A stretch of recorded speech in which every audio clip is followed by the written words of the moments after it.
بچوں کو توجہ نہیں مل رہی یا آپس میں لڑائی جھگڑے بہت ہیں یا ایک دوسرے کے ساتھ تلخ رویہ وغیرہ، اس پہ قتل ہوتے دیکھیں. ایک مرلہ کیا ہوتا ہے عثمان میں؟ مطلب یہ جس اسٹوڈیو میں ہم بیٹھے ہیں شاید اس کا بھی ہاف ہو ایک مرلہ. اللہ اکبر. ایک مرلے پہ لوگ بھائی بھائی کا قتل کرنے پہ آ جائیں. پھر عشق مشوقی کے چکر میں لوگ ایک دوسرے کو مرانے پہ جو ہے وہ آ جاتے ہیں. ہمارے بچے کس طرح کے معاشرے کا حصہ بننے جا رہے ہیں. لڑائی جھگڑا اور انا، پھر ظاہر ہے کہ جیسے میں نے بات کی کہ قتل کر دینا چھوٹی چھوٹی بات پہ، اور پھر گریڈ. کیا کرے گا انسان؟ یہ ساری چیزیں کہاں لے کر جائے گا؟ بھائی ایک چارپائی پہ ایک بیڈ پہ بیٹھ کے کھیلنے والے، ہاں جی، ایک برتن سے کھانے والے، بڑی محبت ہوتی بھائیوں میں، بہن بھائی. اور ایک وقت آتا اتنی مادہ پرستی کہ ایک مرلہ جگہ ہے اور اس کی خاطر بھائی بھائی کو قتل کر. عثمان بھائی پچھلے دنوں میں ایک دوست ہیں ماشاءاللہ، بڑے اچھے میرے بڑے پیارے دوست ہیں، ڈی ایس پی ہیں. تو ایک محفل میں بیٹھا تھا، وہاں دیگر بھی کچھ ڈی ایس پی بیٹھے ہوئے تھے. تو بات ہو رہی تھی ہمارے معاشرے کے اوپر کہ کرائم بڑھتا جا رہا ہے. تو میں نے ان سے سوال کیا، سب سے متفقن علیہ، میں نے کہا کہ آپ لوگ مجھے بتائیں، آبزرویشن آپ لوگوں کی زیادہ ہے کیونکہ کرمنل سے آپ لوگ انٹریکٹ بھی کرتے ہیں اور لوگ آپ سے آ کے شکایات بھی کرتے ہیں، کمپلینٹس بھی کرتے ہیں. میں نے کہا روٹ کاز کیا ہے ہمارے معاشرے میں اتنی تیزی سے کرائم بڑھنے کی؟ روٹ کاز کیا ہے؟ تو بڑا زبردست انہوں نے جواب دیا. انہوں نے کہا کہ ایک تو ہمارا جو فیملی سٹرکچر ویک ہوتا جا رہا ہے نا، بچوں کو توجہ نہیں مل رہی یا آپس میں لڑائی جھگڑے بہت ہیں یا ایک دوسرے کے ساتھ تلخ رویہ وغیرہ وغیرہ. دوسرا جو بڑھتی ہوئی مادہ پرستی ہے، گریڈ. اور پھر انہوں نے مثال دی جس سے میری روح کام گئی.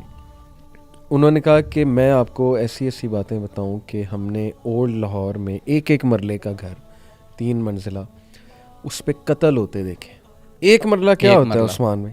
مطلب یہ جس اسٹوڈیو میں ہم بیٹھے ہیں شاید اس کا بھی ہاف ہو ایک مرلہ. اللہ اکبر. ایک مرلے پہ لوگ بھائی بھائی کا قتل کرنے پہ آ جاتے ہیں. پھر عشق مشوقی کے چکر میں لوگ ایک دوسرے کو مرانے پہ جو ہے وہ آ جاتے ہیں.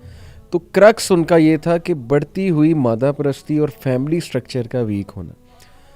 ابھی عثمان بھائی ریسنٹ واقعہ ہوا مری کا، کتنا افسوسناک واقعہ ہوا، جو اس چیز کی عکاسی کرتا ہے کہ ہمیں گریڈ کتنی زیادہ بڑھتی جا رہی ہے، لالچ کتنی زیادہ بڑھتی جا رہی ہے.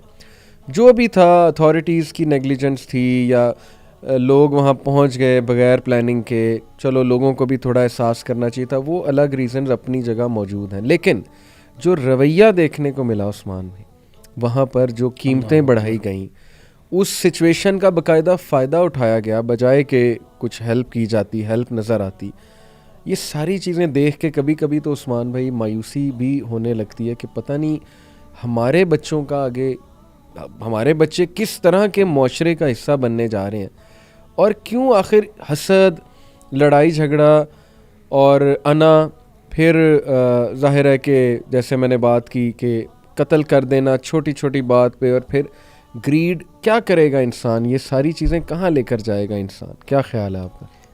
ولی بھائی مری کی آپ بات کر رہے ہیں، میں تو ایک ویڈیو سن رہا تھا، اس میں بتا رہے تھے، پتہ نہیں بات صحیح ہے کہ نہیں، وہ بتا رہے تھے کہ ایک مرغی کا انڈا وہ 500 کا یا 1000 روپے کا شاید دے رہے تھے. میں نے بھی سنا ایسی بات. ٹھیک ہے، اس طرح کی باتیں بھی سنی ہیں، شاید آپ نے بھی سنی ہو کہ کچھ لوگ شاید برف خود پھینکتے تھے. اب دیکھیں یہ دیکھی نہیں ہے بات، یہ سوشل میڈیا پہ ویڈیو میں بھی دیکھنے کو ملا، سننے کو ملا. تو اگر تو ایسا ہی تھا تو یہ تو بہت غلط بات ہے. تو وہ ایک بھائی مجھے کہتے 1000 روپے کا انڈا. میں نے کہا یار ہو سکتا ہے وہ چاندی کا ہو، آپ نے چیک تو نہیں کیا نا. تو یعنی انسانیت پہلے. ایک طرف ہم وہ قرآن پاک کی آیت سناتے ہیں نا کہ جس نے ایک جان کو بچایا اس نے پوری انسانیت کو بچایا. ٹھیک ہے، ایک طرف یہ ہے. دوسری طرف ایک مرلے کی جس طرح بات کر رہے ہیں، بھائی بھائی کو قتل کر دیتا، اور وہ بھائی ایک چارپائی پہ ایک بیڈ پہ بیٹھ کے کھیلنے والے، ہاں جی، ایک برتن سے کھانے والے. بڑی محبت ہوتی بھائیوں میں، بہن بھائی. اور ایک وقت آتا اتنی مادہ پرستی کہ ایک مرلہ جگہ ہے اور اس کی خاطر بھائی بھائی کو قتل کر دے. یا یہ مری میں جو کچھ ہوا، میں تو یہ کہوں گا کہ یہ جو جتنے ٹورسٹ ہوتے ہیں یہ مہمان ہی علی بھائی سمجھیں گے ان کو. صحیح. مہمان کی لسٹ میں آئیں گے نا جتنے، دیکھیں آپ ان سے چارج کریں، رینٹ چارج کریں، سارا کچھ ہے، لیکن پھر بھی آپ ان کو مہمان سمجھیں، وہ آپ کے پاس آئے ہیں. ہمارے پاس کوئی لاہور میں آتا ہے تو ہم اسے مہمان سمجھیں گے، ٹھیک ہے، جتنا اس کا رائٹ ہے کوئی کرنے کے بعد جتنا تعاون ہو سکتا ہے تو ہم کریں گے. بے شک. مہمان نوازی پہ ایک میرے ذہن میں حدیث آئی، اسلام کی بات کرتے ہیں کہ اسلام کیا اسکیچ پیش کرتا ہے مہمان نوازی کا، صلہ رحمی کا، دوسرے کو ترجیح دینے کا. یہ میں اس کی بات کرنے لگا ہوں جو سگا بھائی نہیں، صحیح، صرف اسلامک بھائی، جس نے کلمہ پڑھا ہے وہ بھی آپ کا بھائی ہے. بے شک. نبی صلی اللہ علیہ وسلم بیٹھے ہوئے تھے، تشریف فرما تھے، تو ایک مہمان آیا، اس نے کہا مجھے بھوک لگی ہے، آ کے عرض کی. تو آپ صلی اللہ علیہ وسلم نے سب سے پہلے اپنے گھر میں پیغام بھیجا، تو کھانے کے لیے چیز ہے. اب سارے گھروں سے جواب آیا سوائے پانی کے کچھ نہیں تھا. صحیح. اب یہاں سے تھوڑا سا یہ بھی سمجھ لگتا ہے کہ صحابہ اکرام کی یعنی ترجیح کیا تھی، وہ تو آخرت تھی، گھروں میں کچھ بھی نہیں ہے کھانے کے لیے. ہمارے گھر میں مہمان آ جائیں، وہ 1 سال رہیں تو اتنی گندم بھی پڑی ہوتی ہے، باقی چیزیں بھی پڑی ہوتی ہیں، وہ کہتے پانی کے علاوہ کچھ نہیں ہے. صحیح. اب نبی پاک صلی اللہ علیہ وسلم نے صحابہ سے پوچھا کوئی ہے جو اس کی مہمان نوازی کرے؟ تو ابو طلحہ انصاری رضی اللہ تعالیٰ عنہ نے کہا کہ میں مہمان نوازی کرتا ہوں. صحیح. اب یہ واقعہ ذرا اگر ہم اس کو ڈیپتھ سے دیکھیں تو بڑی چیزیں سمجھ لگتی ہیں علی بھائی. اب مہمان کو لیا، گھر پہ چلے گئے، وائف سے پوچھا کھانے کے لیے کوئی چیز ہے؟ صحیح. بخاری شریف کی حدیث ہے. وائف سے پوچھا کھانے کے لیے کوئی چیز ہے؟ تو وائف نے کہا صرف اتنا کھانا ہے جو بچے کھا لیں گے، کھانا تو ہے ہی نہیں ایکسٹرا، تو آپ مہمان لے آئیں. تو ہمارے نارمل ہو وہ کہیں گھر کے لیے کھانے کا تو کچھ ہے نہیں، تم ساتھ مہمان بھی لے آئے ہو. ایسے ہی. لیکن وہ صابرہ خواتین تھی، تو وہ خاتون کہتی بچوں کے علاوہ کچھ نہیں، یعنی ان کے کھانے کے لیے کچھ پڑا ہے.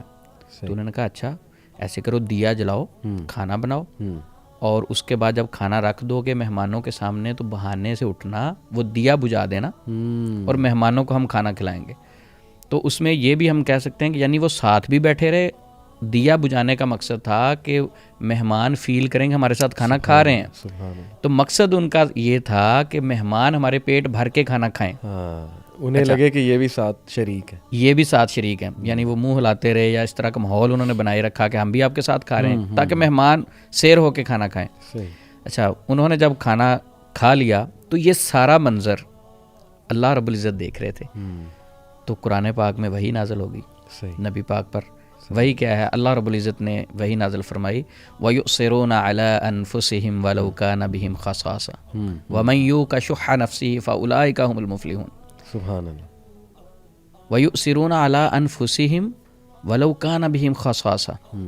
یعنی اس میں کہا گیا کہ وہ لوگ کیا ہی وہ لوگ ہیں کہ اپنی ان کی ضرورت ہوتی لیکن دوسروں کو اپنے اوپر ترجیح دیتے ہیں، دوسرے لوگوں کو جو ترجیح دیتے ہیں اپنے اوپر، کیا ہی وہ لوگ ہیں. یعنی اللہ بھی مسکرا پڑے. نبی پاک نے فرمایا اللہ رب العزت مسکرا پڑے یہ آپ کا عمل دیکھ کے. کیا بات ہے. اور اس کے بعد اللہ رب العزت نے فرمایا وَمَن يُوقَ شُحَّ نَفْسِهِ، جو اپنے نفس کی بخیلی سے بچا لیا گیا وہ شخص ہیں کامیاب. وَمَن يُوقَ شُحَّ نَفْسِهِ فَأُولَٰئِكَ هُمُ الْمُفْلِحُونَ. یہ ہیں فلاح پانے والے لوگ.